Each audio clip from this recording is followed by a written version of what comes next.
And maybe you can speak briefly to the benefits of fish oil. I mean, like what?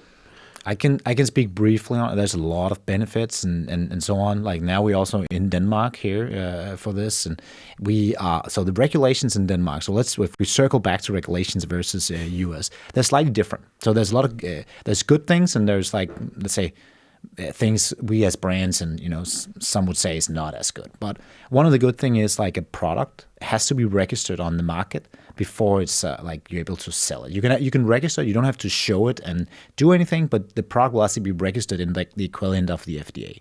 So there'll be like the Danish food authorities. They will know that this product is registered and available to go for sale on a marketplace.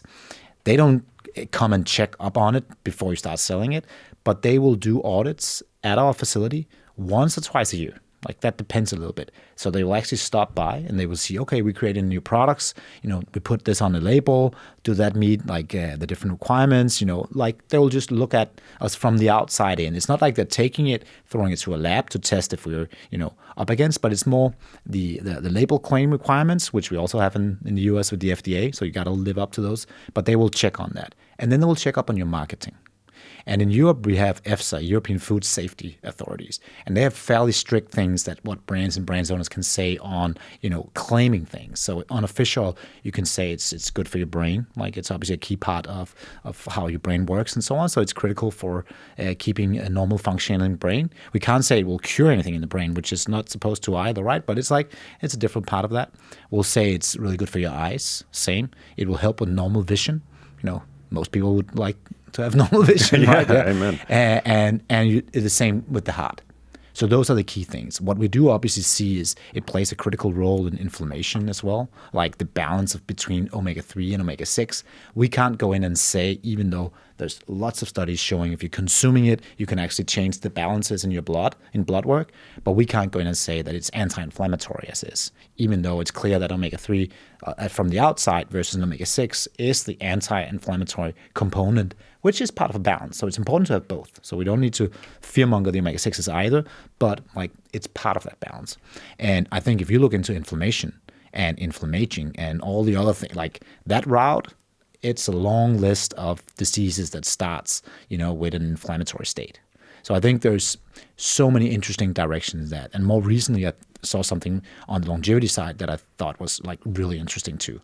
I can't remember who did the actual study, but he was quoted by Dr. Rhonda Patrick on longevity for omega-3 consumption, and that was measured in red blood cells, the omega-3 index. And when we look at the omega-3 index, which is basically how much index in percentage of omega-3 do you have in your blood cells and red blood cells, you can see that the average American is around like 4, or maybe even below 4%.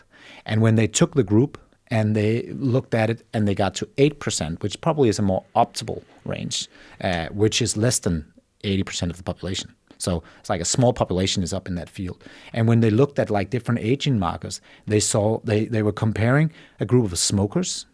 And we know smoking, I don't think anybody will argue anymore that smoking is good for longevity or anything else. Like it. No way. No. So we saw the smoking group, they average saw a decline in lifespan around 4 or 5 years. But they saw the group that had lower levels of omega-3 declined equally versus the group that had optimal levels of omega-3.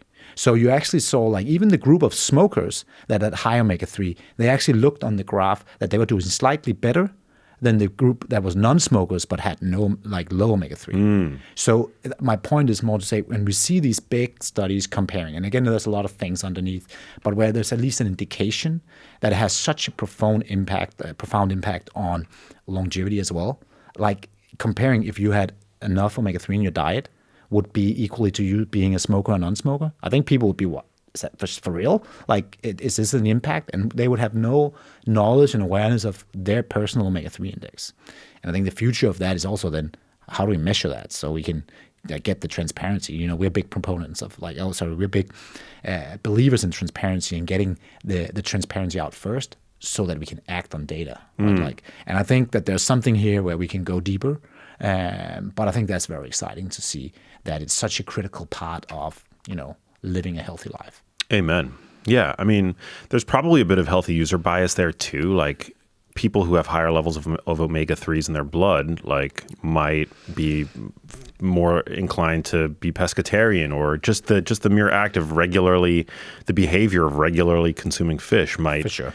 That might imply that somebody's more health conscious than somebody who's regularly eating fast food. For sure. But yeah, no, I mean, we know the role of omega-3s in the inflammatory process as a way of, pumping the brakes on the inflammatory cascade. And yeah, the omega-3 index is, I think, super interesting. Yeah.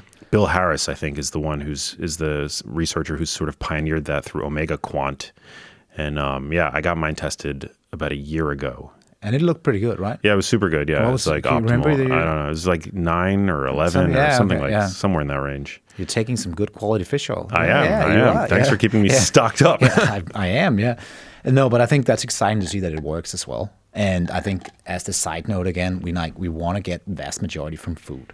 So again, like, food choices impact omega-3 decisions quite a lot. Can you pick, when you're buying like animal food, something that is like more free range, living wild, pasture raised? You'll get a little omega-3 into your diet from there as well.